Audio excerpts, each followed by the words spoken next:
Miss হবে না আপনার পছন্দের টিভি শো। দেখুন জি5 অ্যাপে একদম ফ্রি। জেঠু,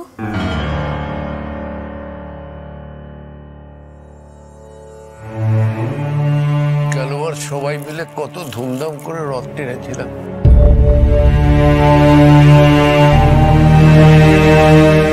বুবাই সব আয়োজন করেছিল।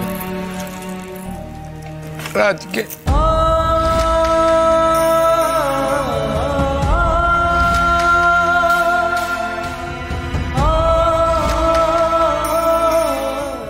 রথ, আজকে রথ, আজকে যোগ্যতার পুজো আমার মাথা থেকে তো একদম বেরিয়ে গিয়েছিল।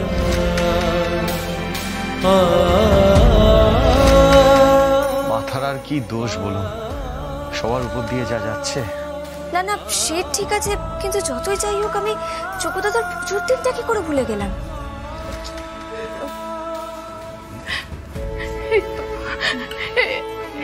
এই তো আমার বুবাইয়ের রথ। বাবা, আপনার নাতি হয়তো কোনোদিনও এই রথ টানতে পারবে না।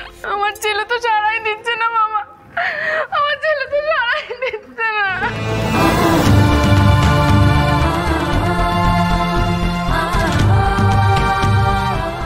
সত্যি বুবাইটার যে কি হচ্ছে কিছু বুঝতে পারছি না।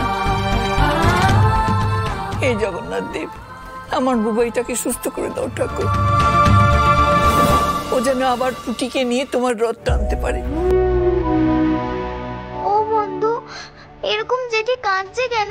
বুবাই দাদার কি খুব শরীর খারাপ হয়েছে? হ্যাঁ পুটিমা, বুবাই দাদার শরীরটা ভালো নেই। তাহলে কি বুবাই দাদার বাড়ি ফিরবে না? ফিরবে পুটি, বুবাই নিশ্চয়ই বাড়ি ফিরবে। তারপরে তোমরা দুই ভাই বোনে একসাথে রথ টানবে। তুই ঠিক বলেছিস দিদিভাই। হ্যাঁ ঠাম্মি, তোমরা প্লিজ আর কেউ কান্নাকাটি করো না তো, সবাই চোখ মোছো।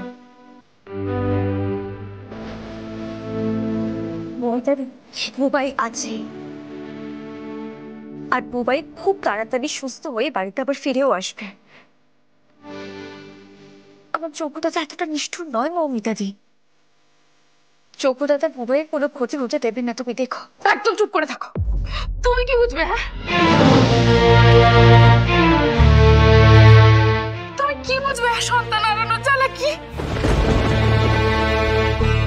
কিছু মনে আছে তোমার? তুই তো নিজের সন্তানকে পুলিশে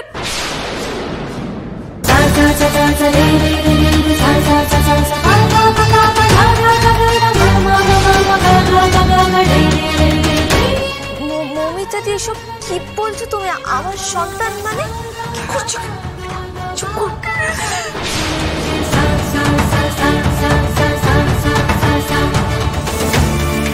না না পর্ণা, দেখতেই তো পাচ্ছ দিদির মাথার ঠিক নেই, কি বলতে গিয়ে কি বলে ফেলেছে। না, সে ঠিক থাকার কথাও নয়, কিন্তু না না পড়নাম, কোনো কিন্তু নয়। তুমি বলছিলে না তোমার যোগ্য দাদার পুজো হবে? হ্যাঁ, সে তো বলছিলাম।